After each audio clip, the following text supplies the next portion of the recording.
Hey everyone, so this is my fourth video in this chunk that I'm recording, just addressing video topic requests. And this one is going to be about loss of sense of self.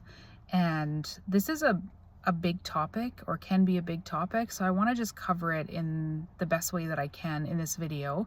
I wanted to mention that I am doing coaching again, so Mondays, Tuesdays, Thursdays, Fridays from 12 to 5 p.m. Mountain Time is when I have my calendar open, and I'll put a link in the description of this video to my online booking calendar directly, as well as a link to my website if you want to read more about my story, FAQs, testimonials, and you can book sessions through there as well.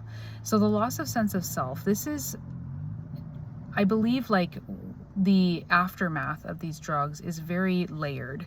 And I've addressed that before. It's much more, I mean, obviously the symptoms are extremely distressing, but there's a domino effect that happens with these drugs. You know, many people lose a lot of things, and depending on the severity of the symptoms, they could lose marriages, income, jobs, houses.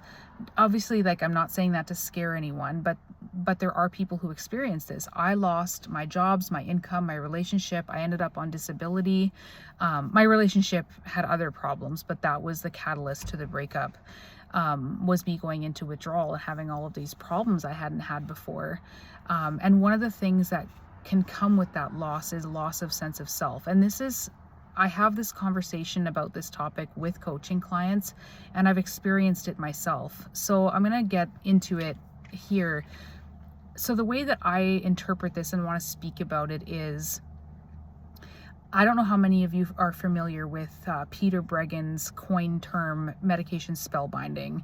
So the way that I understand it is basically these drugs affect you in a way that you're unaware of, and it's very insidious. And it's, I don't know if he likened it to, or if I did, I can't remember now, a drunk person that is obviously intoxicated and can't drive, and so their friends take away the keys, and the person's like, why are you taking away my keys? I'm perfectly fine, I can drive. And they're like obviously not aware of how intoxicated they are. And it's kind of like these drugs, although these drugs are much more insidious, where they change so many things in a person's life and body that they don't even recognize until much later when they've come off the drugs, or maybe never. So I used to be in a group on Facebook, which I don't know if they exist anymore or not, called Marriages Destroyed by Antidepressants. I was a long time lurker. I think I even posted in that group. Again, I'm not sure if it still exists, but most people in that group were spouses of someone on antidepressants, and it was a support group for people to share their stories about how their spouses had completely changed once starting these drugs. So they maybe became cheaters, liars, addicts, like gamblers, shopaholics. They completely changed in personality. They became cold, distant. I mean, the stories on there were pretty horrifying. And the most horrifying part is that the person experiencing it had no awareness of what was changing. It was the spouse's experience that was being shared on this group. And so for myself, it was insidious. I absolutely loved SSRIs when I started them for the first few years, and then creeping up on me were all of these symptoms that I had no basis for. And I remember just being so confused about what was happening to me. And I believe now it was poop out, tolerance, because everything else in my life was really great. I mean, what I perceived, great relationship, great house, great car, great job, great friends. I had everything really. And I didn't really feel a lot of stress. My job was somewhat stressful, but I loved it.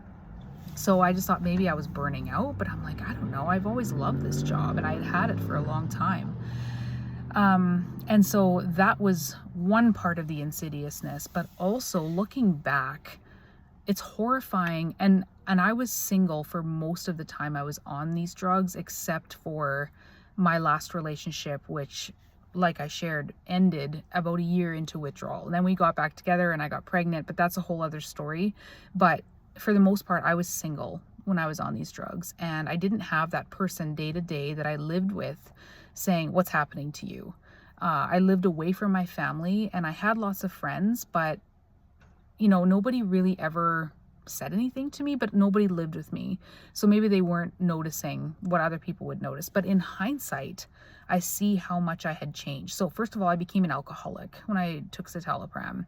I had no idea that SSRIs can cause alcohol cravings. No idea.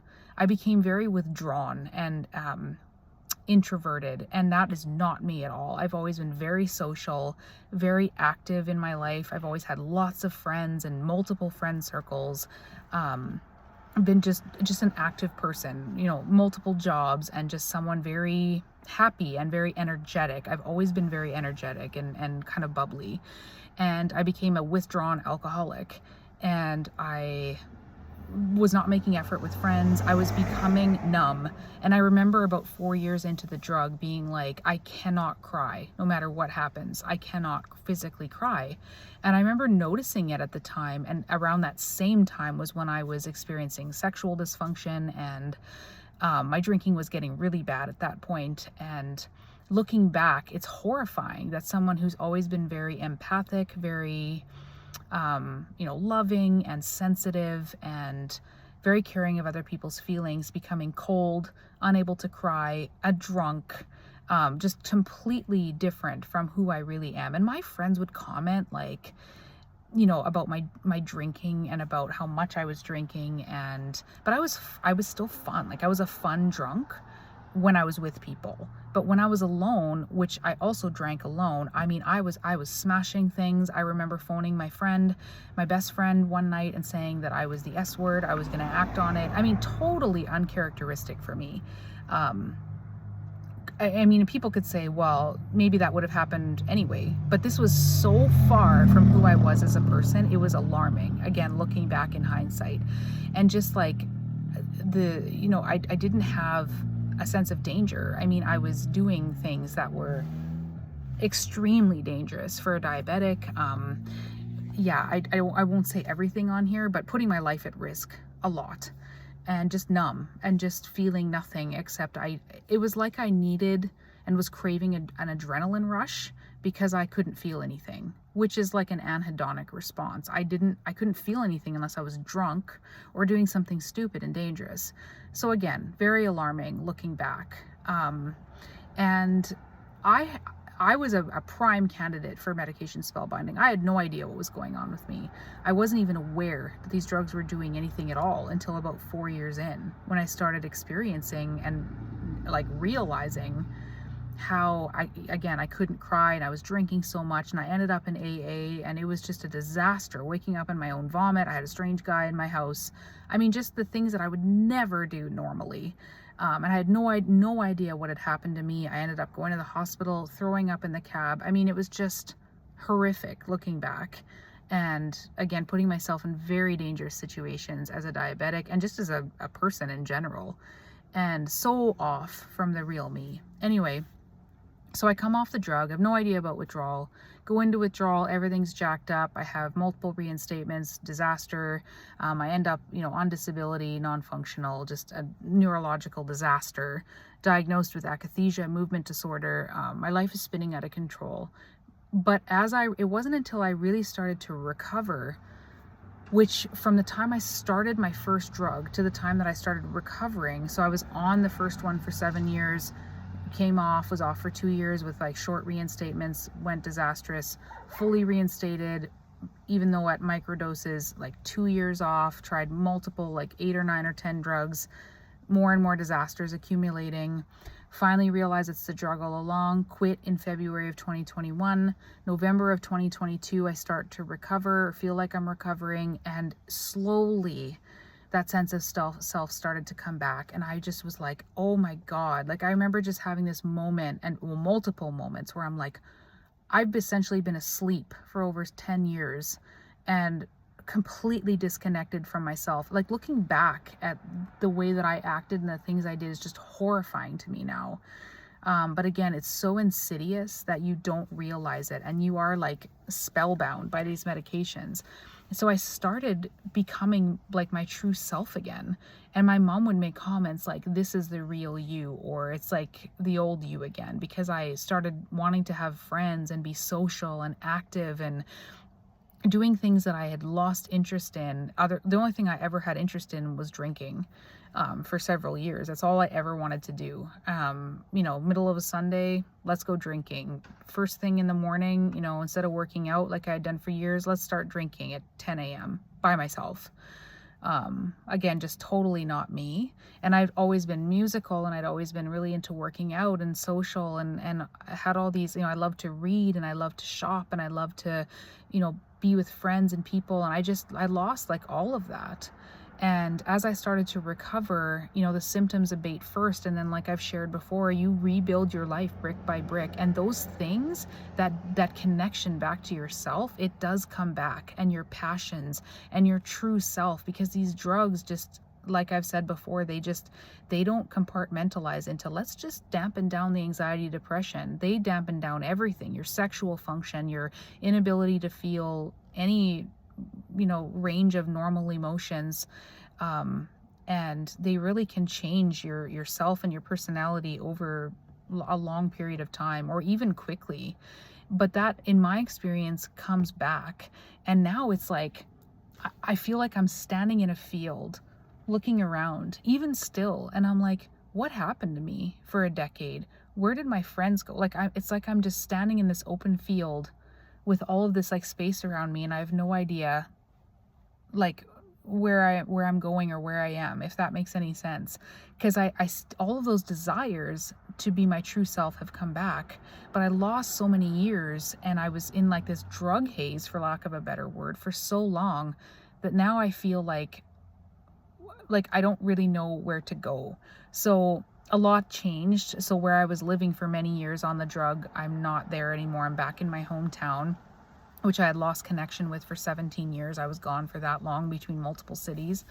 Most of my friends were there, but this is my hometown, where my family is and where I grew up, and I lived for the first 20 years of my life.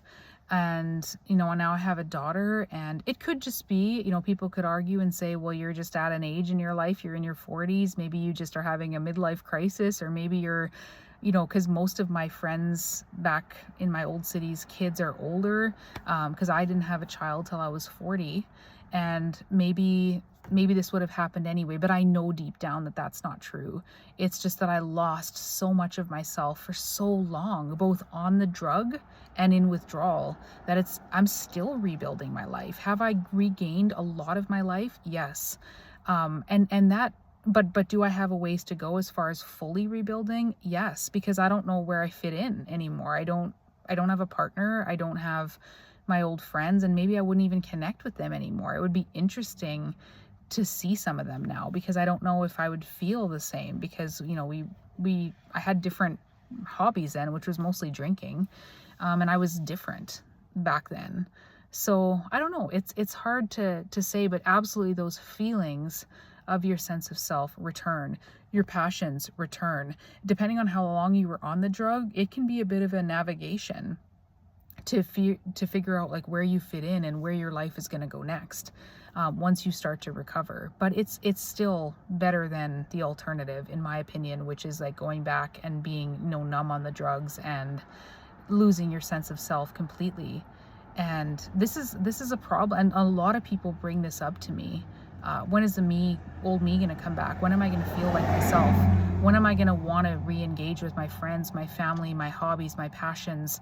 And people who recover or start to recover will say to me, oh, I'm starting to feel like I want to do normal things again. And that's usually how it starts. It's like, I'm not thinking about withdrawal 24/7. I'm not in symptoms 24/7. What do I want to do? Like, do I want to go on a date? Do I want to get a job? Do I want to, it's like you just have woken up from this, this haze and this altered reality that you've been in for so long. And and two, people who start getting very clear windows, or who are in recovery or who have recovered, almost straight across the board say it's a spiritual experience. When they first have that window where they feel totally normal and back to themselves, most people just weep. That happened to me as well. It's just like these drugs disconnect you so much, not only from like your passions, your hobbies, your friends, your family, potentially, but from yourself. Most people completely lose their intuition from these drugs, which I think is also very dangerous. I've talked to many people, and myself included. I've always been very intuitive, very clairvoyant, very in tune, and I just lost that completely, not just through the drug, but all of the alcohol side effects. I was just constantly in this haze. And coming back to yourself and your intuition is a powerful thing, but it can feel overwhelming, but it also feels spiritual for many people. So hopefully this isn't too rambly and it makes some sense, but yeah, that will come back for you. Recovery happens in many stages. You know, there's the acute, there's the windows and waves, there's maybe protracted for some people. Then there's the rebuild, all of the things like that I've talked about in videos, you know, going back to work and re-engaging in normal life with your like normal senses and rational mind, and revisiting your relationships or finding new ones, and finding your like place in the world again, and examining maybe what is important in life to you now which wasn't before, and vice versa. Like what triggered you in the past is no longer relevant, or like it doesn't bother you anymore because you've been through this traumatic experience. There's a lot of layers to this. So anyway, I'm gonna stop this before I ramble too long. Let me know your experience with this in the comments, and I'll see you next time. Bye.